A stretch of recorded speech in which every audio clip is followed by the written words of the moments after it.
This is an Illustrator tutorial for Illustrator Basics. In this tutorial we will be covering the tools Pen, Shape, Stroke, Fill and Free Transform. These steps we're going to use are illustrated here, and the final presentation layout is displayed just over here. This is how I'd like you to display your final artboard. Okay, let's get started in Illustrator. To open an Illustrator file, you go to the Start menu, All Programs, Adobe Design Premium and Illustrator. You will then go to the File menu. You're going to click New. This is when we title our file, call it Illustrator Basics with your name. I'd like you to use 6 artboards.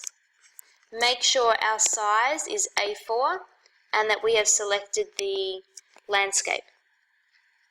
Okay, so here we've got 6 artboards in landscape. Now let's have a look at the arrangement of our toolbars. We need to make sure that the left-hand toolbar comes up manually and looks like this. If it is not there, you can click the top menu and where Window is and make sure Tools is ticked. On the left-hand side, on the right-hand side, we have another toolbar.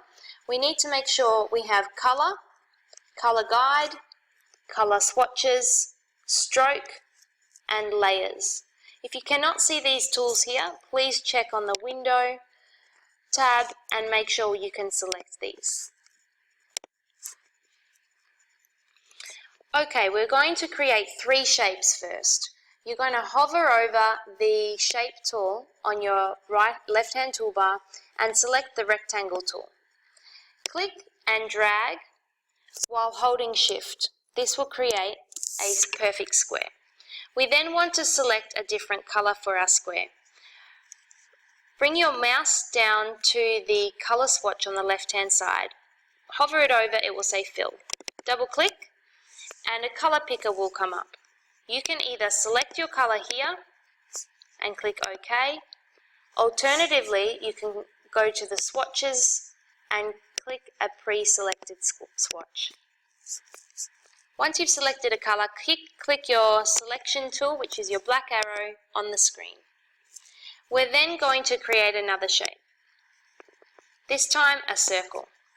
Click and drag while holding Shift to create a perfect circle. Again, you will fill the color. Final shape is a star. Click and drag to create a star and select your color. I'm then now going to layer my shapes on top of each other to create a pattern. To do this, select with the black arrow your round shape and hover it over the top of the square. If it needs resizing, hover your arrow over the corner, hold Shift and click and drag your shape in to the desired size. Holding Shift will make sure that it stays in proportion. While it's highlighted, you can use the arrow keys on the keyboard to position it in place. Do the same for the star shape. Hold Shift, click, and resize.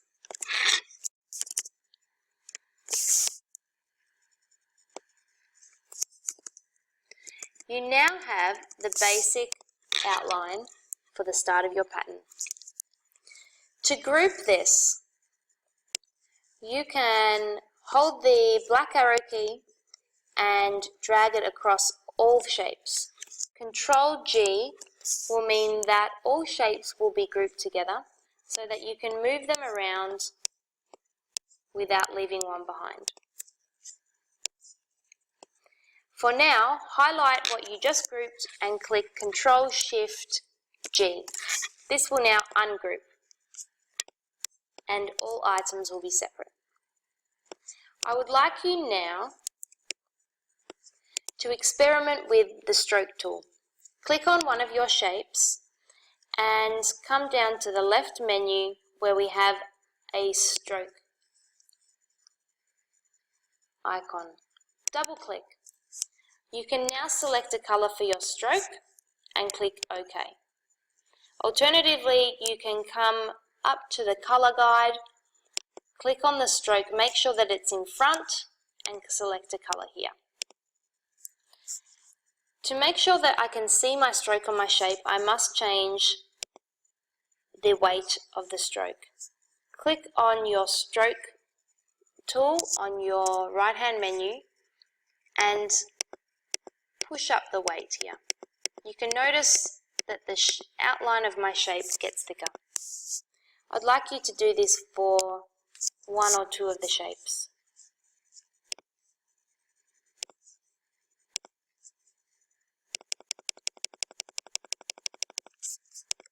I've now provided a little bit more detail for my pattern. So it's time to select my pattern, and I'm going to replicate this. I do this by making sure my black arrow is selected and hovering over my highlighted shapes. I hold down Alt so that I can see a white arrow underneath my black. I put down my cursor and drag my whole shape next door. I now have two examples of the shape. I'd like you to create one detailed pattern, such as here, and one simpler pattern. So for this, I'm going to get rid of some of the details that I already created.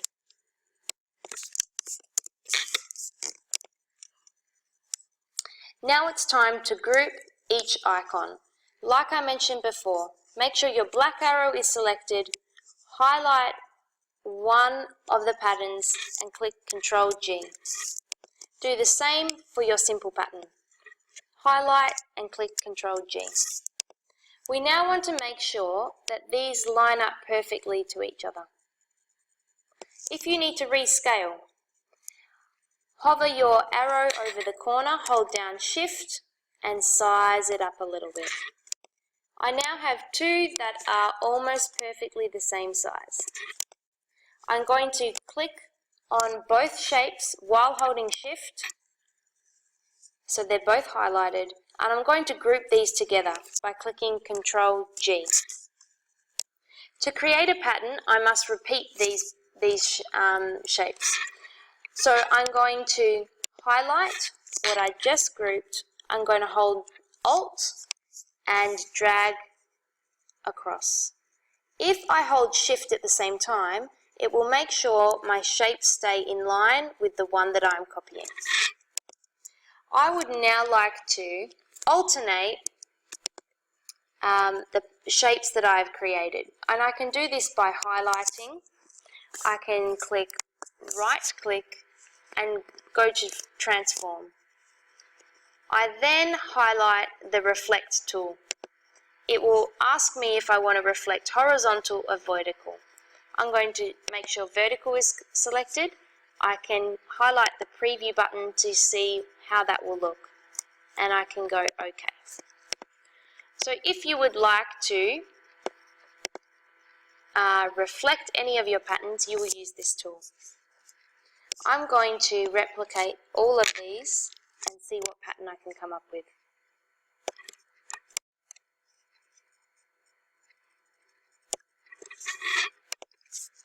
Once you have at least 16 to 20 squares, select all of them by using the black arrow, click Ctrl G to group.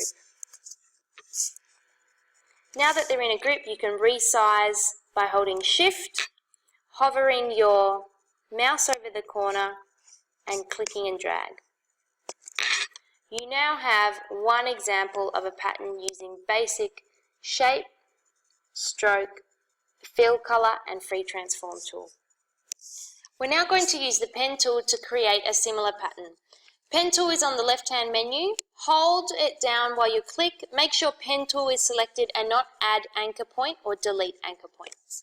Click on your page and release.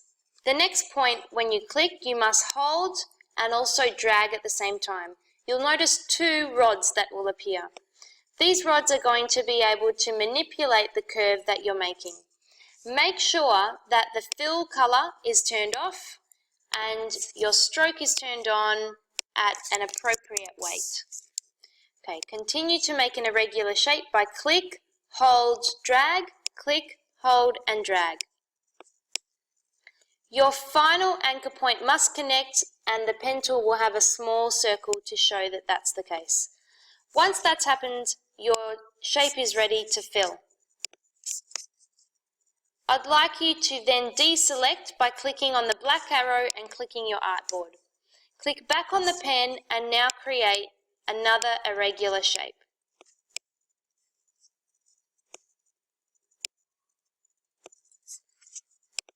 Change its color and experiment with the stroke.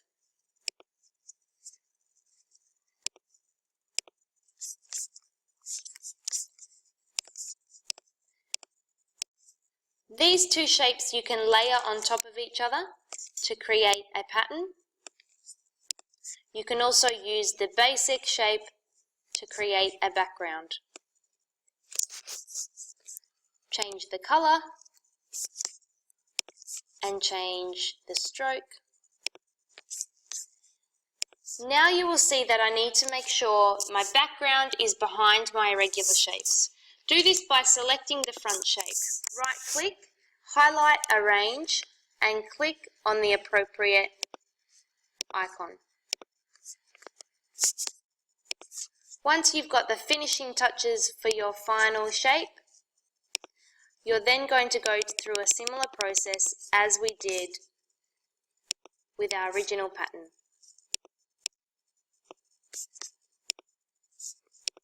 Highlight the whole group, click Ctrl-G, and this will allow you to rescale your pattern. Highlight the pattern, make sure you click Alt to duplicate while holding Shift. This will allow the shape to be exactly in line with the original. You can highlight, right-click, and hover over Transform with options here to reflect, rotate, or scale. I'm going to reflect horizontally. I can have a look at the preview by selecting that one.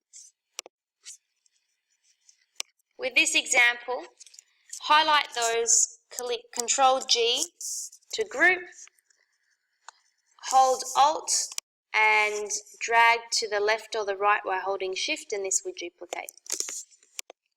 You've now got an example, the beginning example of a pattern, which you can now repeat.